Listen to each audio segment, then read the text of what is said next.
मित्रों नमस्कार। आज मैंने कुछ लोगों का कहना था बीच बीच में कुछ मुस्कराने की बातें कर लिया करिए, कुछ हास्य में कर लिया करिए। खैर बहुत हास्य में तो नहीं जा रहा हूँ, लेकिन आज मैंने 2-3 दोहे लिए हैं, बड़े प्रसिद्ध दोहे हैं। कुछ लोगों ने उनकी पैरोडी बना दी ताकि हल्की सी चेहरे पर मुस्कुराहट आ जाए।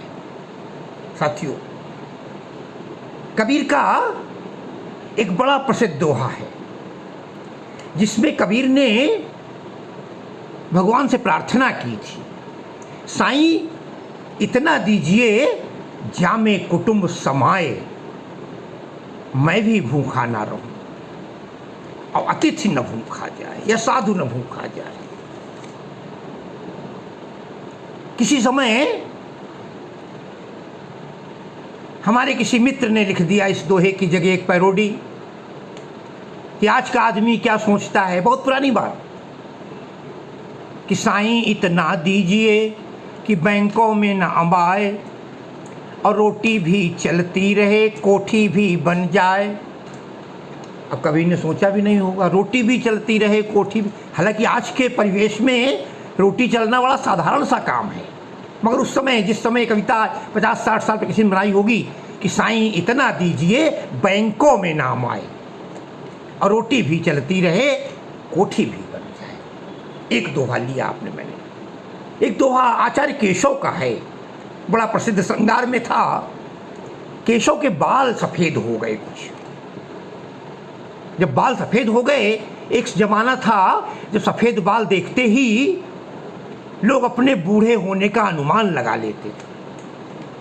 कई रामायण में इस बात का उल्लेख है कि राजा दशरथ ने जब अपने दर्पण में निहारा तो एक बाल सफ़ेद दिखाई दिया, तब उनको लगा कि मेरे कोई संतान नहीं।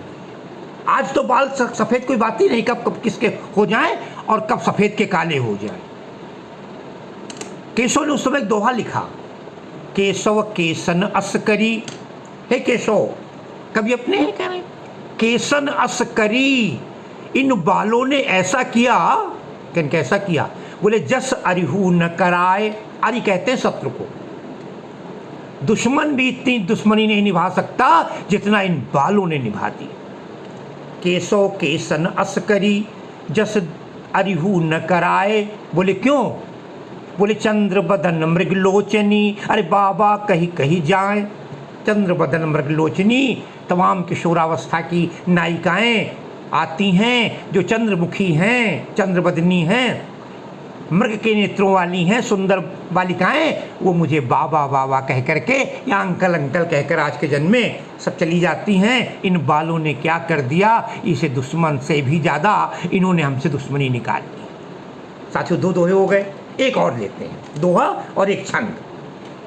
वो दोहा है, दोहा नहीं, बड़ी प्रसिद्ध पंक्तियां हैं। सारे जहां से अच्छा हिंदोस्तां हमारा। डॉक्टर इकबाल की लाइनें हैं। सारे जहां से अच्छा हिंदोस्तां हमारा, अरे हम बुलबुलें हैं इसकी, ये गुलशिता हमारा। देश प्रेम की भावना से परिपूर्ण। किसी ने नेताओं पर व्यंग करते हुए लिखा, नेता कह रहा है कोई, सारे जहां से अच्छा हिंदोस्तां हमारा, अरे हम संतरी हैं इसके, ये संतरा हमारा। संतरी कहते हैं पहरेदार को, रक्षा करने वाले को। हम देश के पहरेदार हैं, हम देश के रक्षक हैं, ये संतरा हमारा। इशारा करता था, निचोड़ लो इसको, जितना लूट सको तो लूट, अंतकाल पछताएगा जब प्राण जाएंगे छूट। तो कहें सारे जहां से अच्छा हिंदोस्तां हमारा, इस तरह के नारा देते हुए नेता करता क्या है, हम संतरी हैं इसके, ये संतरा हमारा। हमारा संतरा है। संतरा का मतलब रस से भरा हुआ है, अथाह संपत्ति है देश में और नेताओं की जेब में चली जाती है। कौन पूछने वाला है? आप सत्ता प्रिय हैं, चलते रहिए। तो हम संतरी हैं इसके, ये संतरा हमारा। संतरी शब्द जो है पहरेदार को कहते हैं। हालांकि किसी ने कहा था अगर संतरे को सभी कहते हैं पुल्लिंग तब बेचारा संतरी होगा स्त्रीलिंग, तो खैर वो बात नहीं, मगर उनका हम संतरी हैं इसके, ये संतरा हमारा, हम इसको पूरा निचोड़ जाएंगे, पी जाएंगे, लाखों करोड़ों को गबन कर देंगे। एक और साथियों, अंतिम चरण ले रहा हूँ नरोत्तम दास का वो छंद जिसमें भगवान कृष्ण के पास द्वारपाल पहुँचता है, सुदामा आए हुए हैं। सुदामा कहते, अरे द्वारपालों कहो जा हरि से कि मिलने सुदामा गरीब आ गया है। और सुदामा जाते, सुदामा के घर पहुंचता है द्वारपाल कृष्ण के पास, और आपने पढ़ा होगा ना, मैं उसकी पैरोडी दे रहा हूं।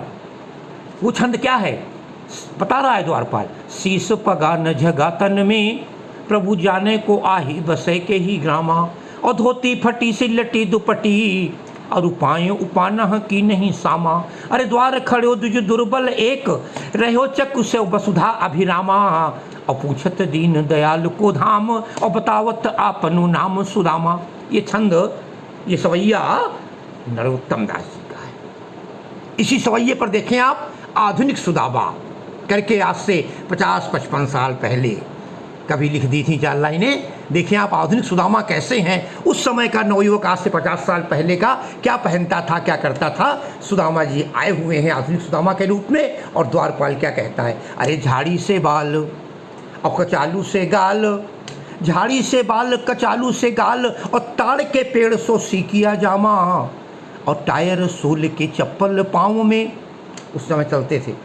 गरीब सुदामा है, झाड़ी से बाल बड़े हो गए, झाड़ी से बाल कचालू से गाल, प्लेन, झाड़ी से बाल कचालू से गाल, और ताड़ के पेड़ सो सीकिया जामा, दुबला पतला है, और टायर सोल के चप्पल पाँव में, और वो शर्ट पर ढीला पजामा, और बात करें जैसे लेक्चर देते हैं, अरे जानो न जाए फुल स्टॉप कामा, और खूब फका फक बीड़ी पिए हैं, बतावत आपनो नाम सुदामा, खूब फका फक बीड़ी पिए हैं, बतावत आपनो नाम सुदामा। सिगरेट महंगी मिलती थी, बीड़ी सस्ती मिलती थी। एक बार ये थे 4 छंद या 4 दोहे या 4 काव्य की पंक्तियाँ जिनको मैंने आपके समक्ष प्रस्तुत किया, पैरोडी के रूप में, हास्य के रूप में, दोहों के रूप में हैं बहुत। आपने भी तमाम लिखी होंगी, पढ़ी होंगी, सुनी होंगी। हमें आप लाइक करते हुए जब अपनी समीक्षा करें, अगर आपको भी कोई याद है तो आप अवश्य लिख कर भेजें, मैं आभारी रहूँगा। और इन्हीं शब्दों के साथ आपका आज का दिन मंगलमय हो, शुभ हो। इन्हीं शब्दों के साथ मैं आज की अपनी इस वीडियो की कक्षा को विराम दे रहा हूँ। बहुत बहुत धन्यवाद।